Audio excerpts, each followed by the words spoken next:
Welcome to today's market report.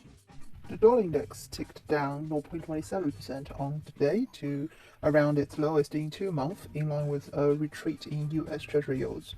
Against the yen, the dollar dropped to a 2-month low, down around 0.7%, while sterling hit a 15-month high after pay growth exceeded expectations. Longer-dated US Treasury yields fell on Tuesday as investors awaited Wednesday's inflation for further clues on whether price pressures are abating and if the Fed is closer to the end of its rate hiking cycle. Wall Street posted gains across its major stock indices.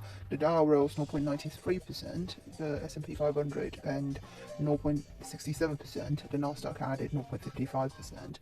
The MSCI's all-world index rose 0.85%, lifted by gains in European shares, with the stock 600 up 0.72%. Investors digested recent comments from Fed officials who said the level of inflation warranted additional rate hikes, but the central bank is nearing the end of its monetary policy tightening cycle.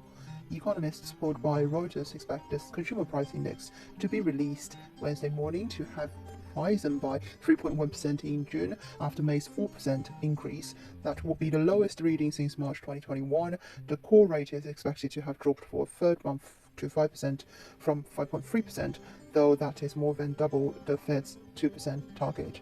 Last week's employment report showed far fewer workers than expected had been added to non-farm payrolls last month, which unleashed US dollar selling but did little to shift the needle in terms of rate expectations. Second quarter earnings will be watched this week, with results due from some of Wall Street's biggest institutions, including JP Morgan, Citigroup and Wells Fargo. The British pound rallied to 15-month high of 129.34 on the back of UK wages jump and US dollar weakness.